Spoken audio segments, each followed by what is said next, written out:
Hi guys, kamusta kayo? So, today, gagawa ako ng lunch. Ito guys, may karne ako ng baka. Ipapakulo na ako ng oil kasi gagawa ako ng french fries. Tapos, ito lang yung salad ko. Tiraba. Marami akong bawang guys kasi mahilig ako sa bawang. Bawang. Zucchini guys. Ayan. So, hiwain ko muna guys. So, ito na yung aking fresh potato guys. Ayan. Kasi, kapag frozen yung binili kong potato, hindi, guys, hindi yun pure eh. May halo kasi yun eh. So, ito pure na pure siyang potato. So, hintayin natin kumulo yung, uminit yung, guys, yung mantika. Tsaka natin iprituin to. So, habang naghihintay tayo guys ng mainit yung mantika, magbabalot muna tayo ng bawang. Kasi, i-stir fry ko ito guys sa karne ng baka. Balatan ko muna guys, okay? So guys, mainit na yung ating mantika. Ayan. Try natin guys. Ayan, pwede na siya guys. Mainit na. Oh, napasikan ako. Hindi ko ginamit yung guys. Yung ba ito? Pang sandok sa potato. Sobrahan ng lapit yung tomato. Ayan guys. So, ayan guys. Hintayin natin maluto yung ating potato. Ayan, medyo nilakasan ko yung apoy guys, konti. So, buksan na natin yung exhaust fan guys, at saka continue natin yung pagbalat ng bawang. So, ito na yung bawang natin guys. Ayan yung ating potato guys. So, nilipat ko siya kasi start up fry ng karne ng baka.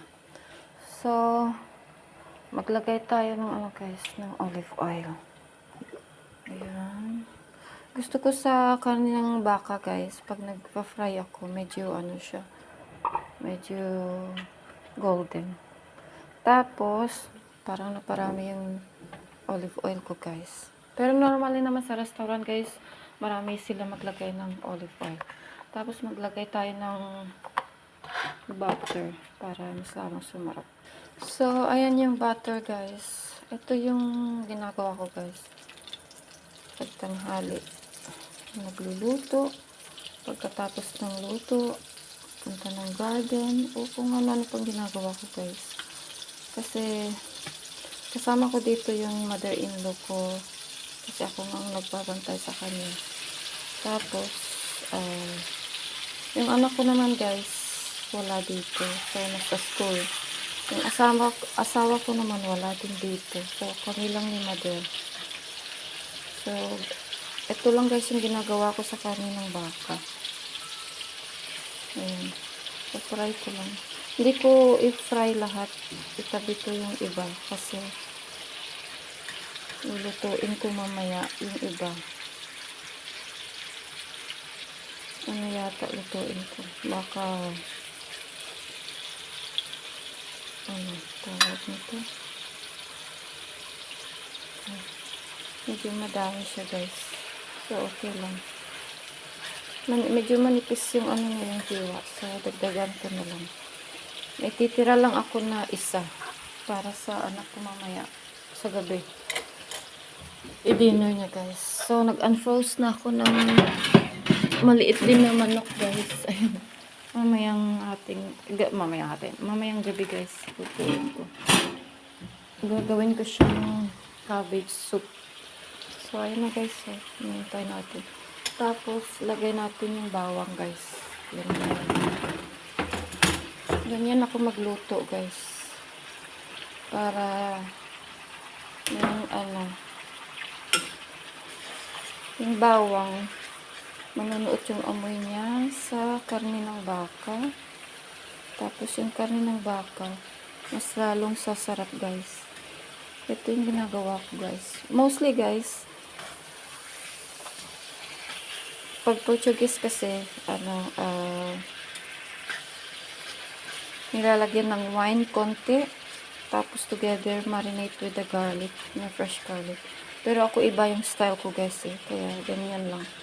Tapos bago ka maglagay ng karne ng baka, kailangan garlic, olive oil, butter, garlic, at saka bay leaf. Yun. Pero sa akin, hindi na ako naglalagay, guys.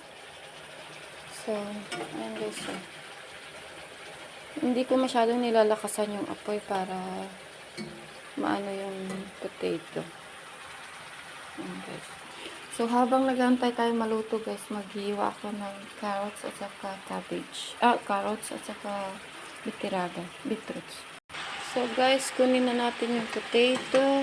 Ayan, guys. So, okay na yan. Huwag na natin masyadong ituhin. Ayan, guys. Sabi nga ng model ko, mabango daw. Ginutom na siya sa amoy. So, ayan, guys. So, tanggalin na natin, guys. Para, kung gusto mo masyadong medyo ma-toast-toast pa siya, i-fry ulit siya ng mga 2 minutes, guys. Para hindi siya lalambot. Yun minsan yung ginagawa ko, guys, para hindi siya lalambot. Ayan. So, ayan yung ginagawa ko dito, guys. Gusto ko talaga sa kusina, guys. Hindi ako palakain, pero mahilig ako magluto, guys. Basta sa kusina, paborito ko sa kusina, guys. Ayan. So, dito naman tayo, guys. Ay, no, magtutulog pa yung karne. So, ito lang ginagawa ko, guys. Ayan.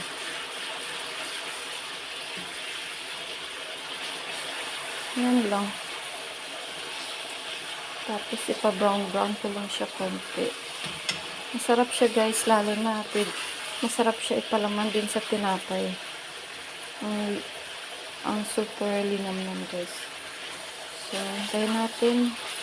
Mag-slice ako ng mag-grate ako ng beetroots, gawing salad, at saka carrots, guys. So, ayun.